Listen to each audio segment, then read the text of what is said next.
Show me your hands now!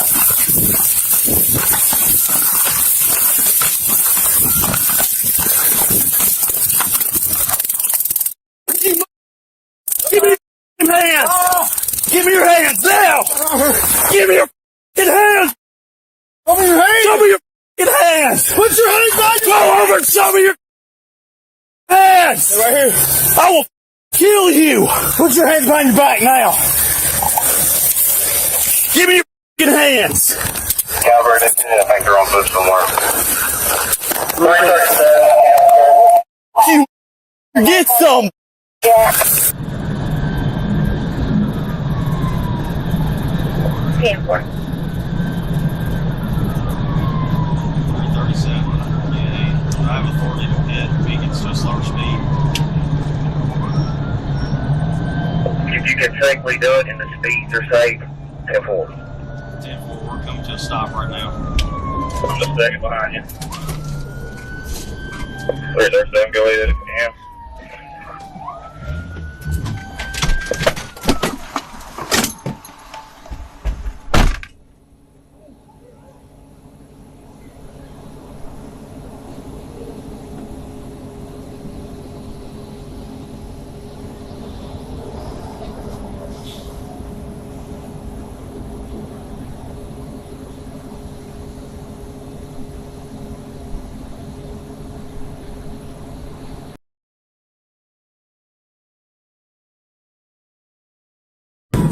.37 48. I have authority to hit vehicles to a slower speed. If you can safely do it and the speeds are safe, 10-4. 10-4, we're coming to a stop right now. Just a second behind you. 337, go ahead if you can.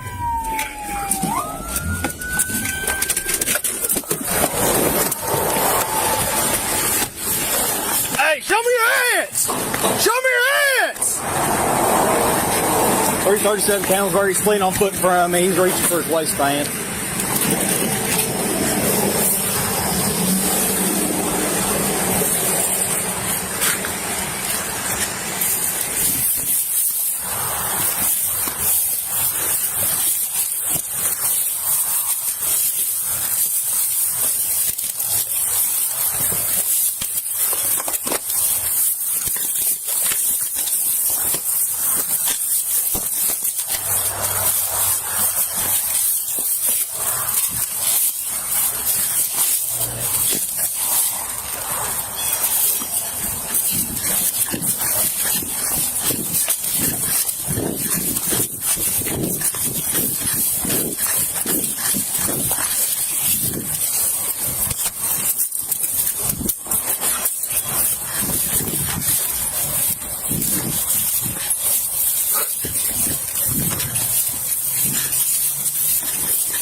Show me your hands! Don't kill you!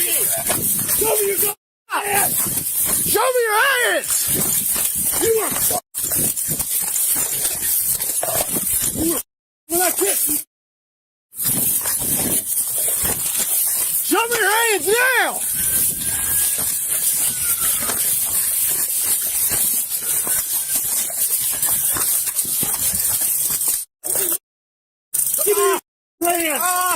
Give me your hands now! Right here.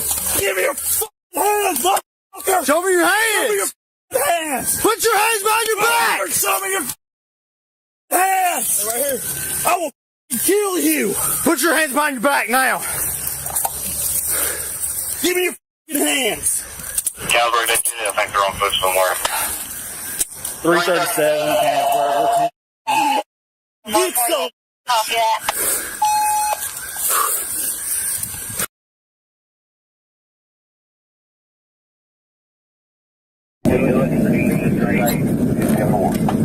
Three there, seven, wait on me. Wait until I get up there with you. I'm just a second behind you. 337, go ahead if you can.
Show me your hands! Show me your hands! You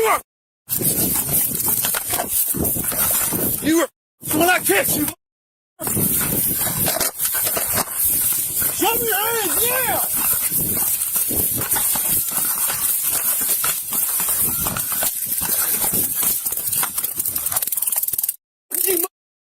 Give me your hands! Give me your hands now! Give me your hands! Show me your hands! Show me your hands! Put your hands on your Go over and show me your hands! Right here. I will kill you! Put your hands behind your back now! Give me your hands! Caliber, I think they're on foot somewhere. You get some! July 28, 2023. Carroll County, Kentucky. A 20-year-old black man is on the ground. Tased. Hands raised. Complying. A Kentucky State Trooper looks at those raised hands and pulls out his baton. What happens next will cost that trooper everything. 5 years in prison. His badge. His career. His freedom. And it will leave Robert Kidd, the man on the ground, with broken teeth, 7 stitches in his lip, and scars that no sentence can reach. If this is your first time here, this channel exists so stories like this one don't get buried. Subscribe. Hit that notification bell. Because this one goes places that will stay with you. Now. Let's get into it. Thursday morning. Just after 10 a.m. The kind of Kentucky summer day that starts ordinary and ends in ways nobody planned for. Robert Kidd, 20 years old, is behind the wheel of a stolen car. And he has made the decision to run. Kentucky State Police are already on him. The word going across dispatch is specific and heavy. This man is reported armed. He is dangerous. And he is not pulling over for anybody. What unfolds is not a quick chase. This pursuit bleeds across 4 Kentucky counties. It pulls in 2 separate KSP post areas. Multiple law enforcement agencies, all of them locked onto one target. Trooper Hayden Kilbourne hears that dispatch call. He responds. He joins the pursuit. Nothing about that is unusual. A trooper doing his job. Answering the call. That is all this is. At least for now. A tire deflation device eventually does the job. The tire blows. The car loses speed. Rolls to a stop on Interstate 71 in Carroll County.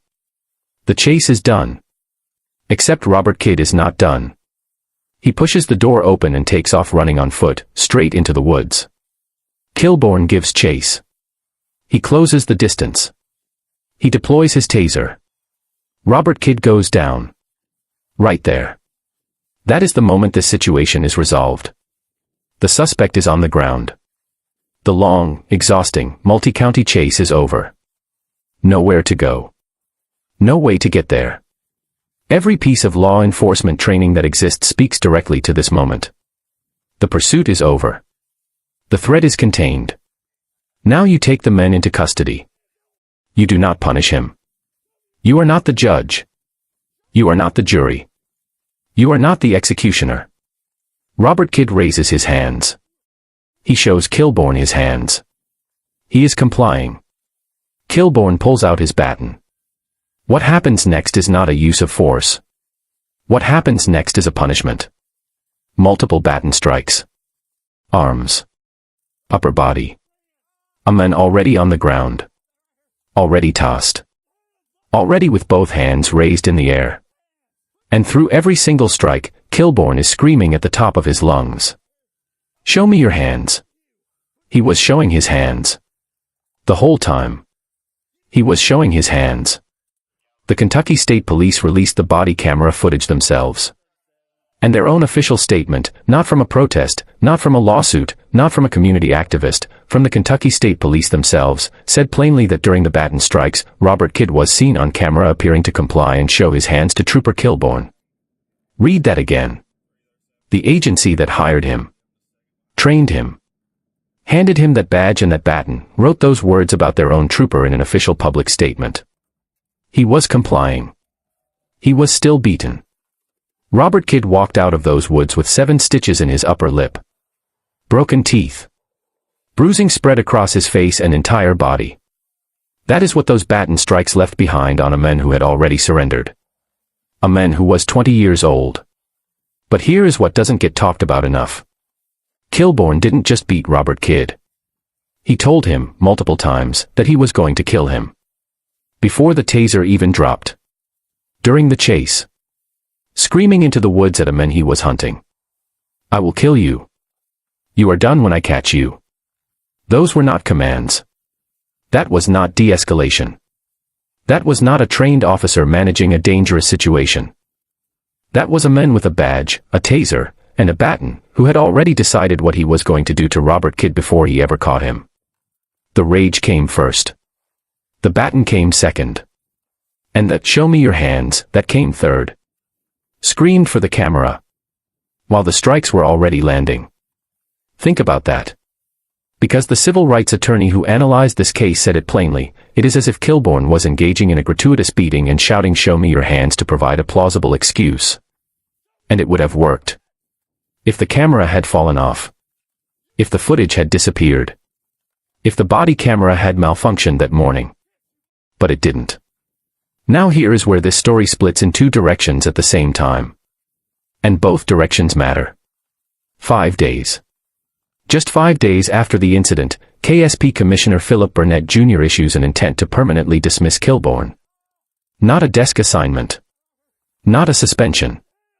An intent to permanently separate this man from the Kentucky State Police. That speed matters. Because the history of American law enforcement is full of agencies that watched footage like this, and found a reason to look the other way. Found a technicality. Found a justification. Protected their own. Commissioner Burnett looked at this footage and within 5 days said, this man needs to go. 1 week later, KSP opens a criminal investigation. September 19, 2023, Kilbourne is charged and arrested. Assault 2nd degree. Terroristic threatening 3rd degree. A Kentucky State Trooper. In handcuffs. Booked on felony charges for what he did to a black man after a foot chase. That does not happen enough in this country. But now, the other direction. Kilbourne appealed his firing. Kentucky law gave him that right. He took his case to the KSP trial board. That board reviewed the same footage. Heard the same evidence. And instead of upholding the commissioner's decision to fire him, they gave Kilbourne a 6-month suspension without pay. 6 months. No paycheck. For 7 stitches and broken teeth and a man on the ground with both hands raised being struck over and over again. The same footage that eventually landed this man in prison, a KSP trial board reviewed it and said, 6 months. And then, while the criminal case crawled through the courts, Kilbourne remained employed by the Kentucky State Police. Desk-bound. Stripped of road duties. But still on the payroll. Until January 13, 2026. 2.5 years after Robert Kidd walked out of those woods with broken teeth. Now. There is someone else in those woods that this story cannot skip over. Trooper Jake Null. He was there. He participated in the foot pursuit. He stood in those woods and watched every baton strike land on Robert Kidd's body. He heard the death threats. He watched a tossed man on the ground, hands raised, getting beaten. And he did nothing. He said nothing. He did not step in. He did not intervene. He did not stop it. Trooper Jake Null received 0 discipline. Not a suspension. Not a reprimand. Not a conversation on record. Nothing. The law recognizes a constitutional duty to intervene. When one officer watches another commit an illegal beating and chooses silence, that is its own violation. It is not neutrality. It is participation by permission. But Null walked away clean. His career continued. And Robert Kidd's own attorney told the Lexington Herald-Leader that the body camera footage KSP released was selectively edited, that it downplays Null's role in what happened that morning entirely. KSP was willing to sacrifice the men whose hands were on the baton. They were not willing to look at the men who stood next to him and chose silence. One gets 5 years. The other gets nothing. And somewhere in that gap, lives the culture that made the Baton possible in the first place. January 2026. 2.5 years after the Thursday morning in Carroll County, Kentucky. Hayden Kilbourne walks into court. No trial. No jury. No defense attorney putting Robert Kidd on the stand to relive every second of what happened in those woods while a courtroom watched. Kilbourne looked at the footage. The charges. The evidence stacked in front of him. And he said the word. Guilty. Assault 2nd degree. Guilty. Terroristic threatening 3rd degree. Guilty. 5 years in prison. No probation. No shock probation. Part of the agreement, he would serve his time. Law enforcement credentials permanently surrendered. The badge. The authority. The career. Gone. He is not permitted to work in law enforcement ever again. He is currently incarcerated at the Carroll County Detention Center. Expected release, November 2029. Eligible for parole beginning February 2027. And Robert Kidd. He was sentenced to 3 years for the stolen vehicle and the chase. The officer received a longer sentence than the men he chased down and beat. In America. In 2026. Sit with that. Because it is not the norm. It should be the baseline. It is not. In a country where officers have shot unarmed black men on camera and gone home that same night. Where body camera footage has produced paid administrative leave and quiet early retirement packages. Where a badge has functioned as a shield between conduct and consequence for generations. A Kentucky state trooper received more prison time than the black men he victimized. That is what accountability looks like when every single link in the chain holds. But the criminal case closing is not the end of Robert Kidd's story. Not even close. In October 2023, Kidd filed a civil lawsuit in federal court against Hayden Kilbourne. That case is still pending. The lawsuit states that Kidd posed no threat at the moment of the beating. That nothing about that situation justified what Kilbourne did. That this was not a judgment call gone wrong in a dangerous split second. It was an assault. Carried out by a man who had the full power of the state behind him, against someone who had already given up. The criminal case asked whether Kilbourne broke the law. He pled guilty. That question is answered. The civil lawsuit asks something the criminal case cannot answer. What is Robert Kidd owed? Not what Kentucky is owed. Not what society is owed. What the man, the specific human being who walked out of those woods with broken teeth and a split lip, is owed for what was taken from him that Thursday morning. That question is still in the courts. We will follow it. Robert Kidd is scheduled to be released later this year. He will walk out carrying everything that morning put inside him. The physical marks. The memories. Whatever it does to a person, to raise your hands, to comply, to do everything you were told to do, and still feel the baton coming down. Kilbourne will still be in a cell when Kidd walks free. That is what it looks like when the system works the way it was designed to work. But here is the question this case cannot answer by itself. This outcome required every single link in a chain to hold. The camera had to be recording. KSP had to choose transparency over cover-up. The prosecutor had to file charges. The guilty plea had to come through. Every single link had to hold. How many times does one of them break? How many men end up on the ground in the woods with their hands raised, and there is no camera? Or the footage disappears. Or it never reaches a courtroom. Or the trial board gives 6 months and that is where the story ends. How many Robert Kidds are out there right now, carrying broken teeth and bruises and the memory of a man standing over them with a baton, and the men responsible never saw a single day in handcuffs? That is the conversation this case demands. Not just about Kentucky. Not just about Kilbourne. About what it means that justice, for black men in this country, so often comes down to whether a camera happened to be pointed in the right direction at the right moment. The camera was there this time. It is not always there. He raised his hands. He complied. He did everything right. And the baton came down anyway. Remember that. If this story moved you, share it. Someone needs to see this. And if you are new here, subscribe. This is what we do every single week. See you in the next one.